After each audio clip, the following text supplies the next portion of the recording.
adalah Timotius. Timotius ini dikenali sebagai anak rohani atau anak didikan Paulus. Alkitab menyebut imannya dipengaruhi oleh neneknya, Lois, dan ibunya, Eunike. Boleh rujuk dalam 2 Timotius 1 ayat 5 yang menyatakan, sebab aku teringat akan imanmu yang tulus, ikhlas, yaitu iman yang pertama-tama hidup dalam nenekmu, Lois, dan di dalam ibumu, Eunike, dan yang aku yakin juga hidup di dalam dirimu. Sejak kecil, Timotius sudah mengenali kitab suci. Timotius sangat bersyukur karena dididik dengan dasar iman yang kukuh oleh Paulus, ibu dan neneknya. Hasilnya, dia menjadi pelayan Injil yang setia.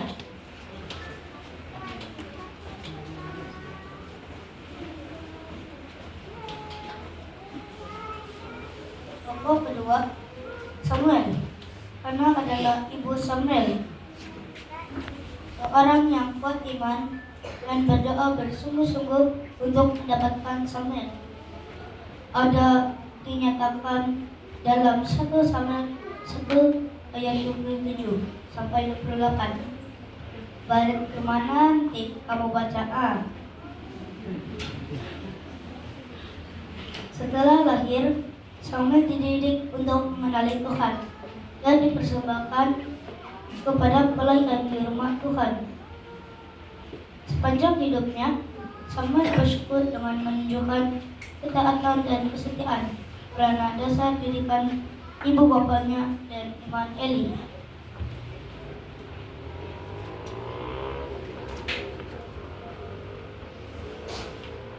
Tokoh yang ketiga ialah Ratu Esther. Esther adalah anak yatim piatu. Ibunya meninggal ketika dia masih kecil. Dia dibesarkan oleh Mordekai, sepupunya yang lebih tua. Ada dalam Alkitab Esther 2 ayat 7.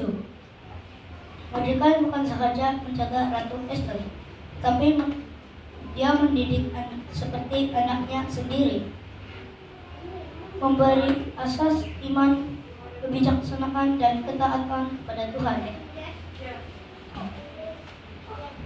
Didikan Mordekai menjadikan Esther seorang yang rendah hati, taat, dan berani.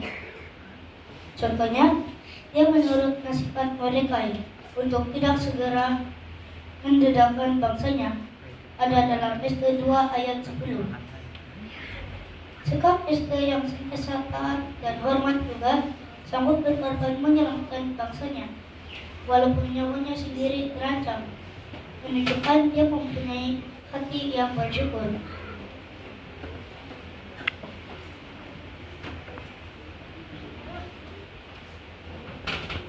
Kita masuk pada tokoh yang terakhir, yaitu Yesus sendiri.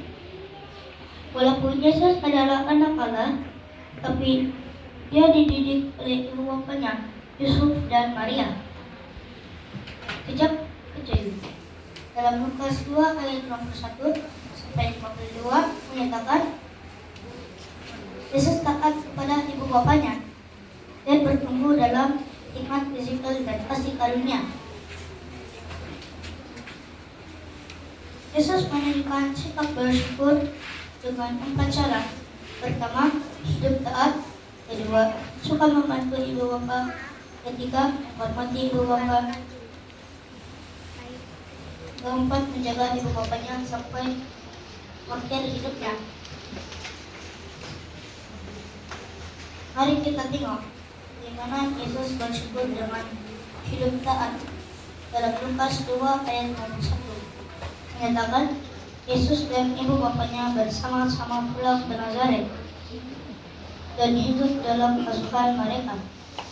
Ini menandakan semasa kecil Yesus menunjukkan ketaatan dan balik bersama-sama mereka dan tetap tinggal dalam pasukan mereka. Padahal boleh sahaja Yesus tidak balik bersama-sama mereka, tapi dia memilih untuk mentaati ibu bapanya. Cara kedua, Cara Yesus menunjukkan kesyukuran ialah dengan perbuatan, di mana dia saling membantu ibu bapanya dalam tugas harian. Dia membantu Yesus bapanya menyelesaikan pekerjaan sebagai tukang kayu. Ketiga, cara Yesus menunjukkan kesyukurannya dengan menghormati ibu bapanya. Yesus tidak pernah mempermalukan atau merendah-rendahkan ibu bapanya. Pada perjamuan di Kana, dia tetap menghormati ibu bapanya, ibunya Maria, untuk membuat air anggur, walaupun sebenarnya waktunya belum tiba. Boleh lihat dalam Yohanes 2 ayat 4-5. Terakhir, bagaimana Yesus menunjukkan kesyukurannya dengan menjaga ibunya sampai dia disalibkan. Dalam Yohanes 19 ayat 5 hingga 26 menceritakan ketika Yesus disalibkan, dia masih memikirkan ibunya. Dia menyatakan, "Ibu, ini anakmu." Kemudian dilakukan dalam ayat 26, katanya pada murid-muridnya, "Inilah ibumu." Sejak hari itu, murid-murid menerima Maria seperti ibu mereka sendiri. Begitulah dari bagaimana Yesus menunjukkan kesyukuran di Filipaan, suka membantu ibu bapa, menghormati ibu bapa sejak dewasa, dan menjaga ibunya sampai dia disalibkan. Sebelum saya mengakhiri pelajaran saya pada saat ini, saya ingin menjemput seorang bekas pelajar SKM 9 untuk menyanyikan sebuah lagu. Dipersilakan.